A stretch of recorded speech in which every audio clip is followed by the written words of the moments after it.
श्रीराम समर्थ. सज्जनहो, मानवी जीवनात प्रपंच आणि परमार्थ अशी दोन अभिन्न बाजू आहेत.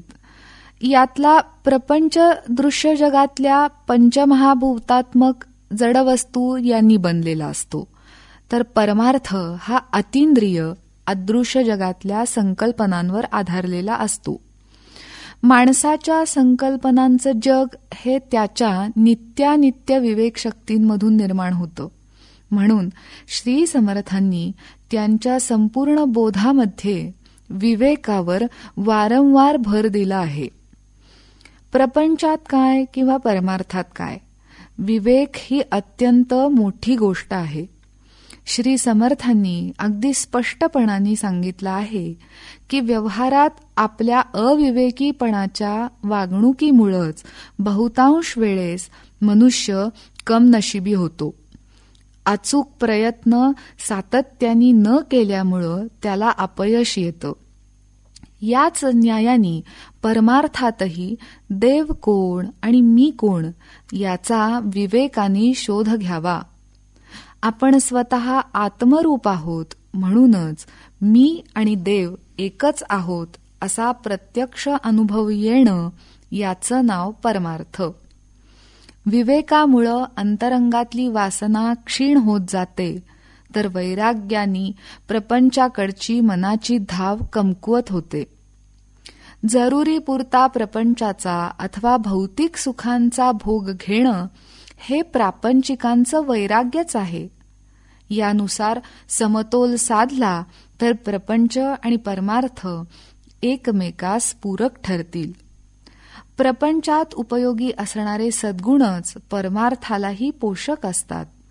फक्त सावधपणाने प्रपंच केला तर परमार्थातही रोकडी प्रचिती येईल असं संतांचं सांगणं आहे. दासबोधात याच विषयावर निरूपण करताना श्री समर्थ म्हणतात, आधी प्रपंच करावा नेटका, मग घ्यावे परमार्थ विवेका, येथे आळस करू नका विवेकी हो. अर्थात विवेकाने मनुष्याने समाधानाचा प्रपंच करावा आणि त्याचबरोबर आळस न करता परमार्थही साधावा. समर्थांच्या या ओवीचा अर्थ सामान्यपणे बहुतांशी विपरीत केला जातो. तो असा की उत्तम प्रपंच करून तो संपल्यावर वयाच्या उत्तरार्धात परमार्थाचा विचार करावा. परंतु संतांच्या उपदेशाचा आपण देहबुद्धीनुसार आपल्या सोयीनुसार अर्थ लावतो आणि मुख्य लाभाला मुकतो. असं होऊ नये यासाठीच विमळ लक्षणाच्या समासात समर्थांनी पुढे केलेला उपदेशही ध्यानात ठेवायला हवा. पुढच्या ओवीत श्री समर्थ म्हणतात, परमार्थ सांडून प्रपंच करिसी, तरी तू येमयातना भोगीसी, अंती परम कष्टी होसी, येमयातना भोगिता.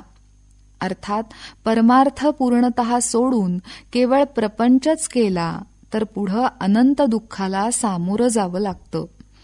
तसंच प्रपंचाकडं दुर्लक्षही करून चालणार नाही, अन्यथा व्यवहारात भाग्यहीनता सोसावी लागेल. यासाठीच सावधानता ठेवायची आहे. श्री ब्रह्मचैतन्य गोंदवलेकर महाराज म्हणतात की सावधानता कशाची ठेवायची, तर आपण जन्माला येताना मातेच्या गर्भातून सुटका होण्यासाठी भगवंताची प्रार्थना करून जन्माला आल्यावर तुझं कायम स्मरण ठेवीन हे जे कबूल केलं ते करण्याची सावधानता ठेवावी. प्रपंचात जर समाधान लाभलं नाही तर तो नेटका झाला नाही असं समजावं. नेटका याचा अर्थ जरुरी पुरता. आसक्तीनी मीपणानी त्यात अडकून पडलं तर तो नेटका होणार नाही. प्रपंचाची मालकी संपूर्णपणाने भगवंताकडे द्यावी. प्रपंचातल्या सुखदुःखांना वाजवीपेक्षा जास्त महत्त्व दिल्याने भगवंताचा विसर पडतो.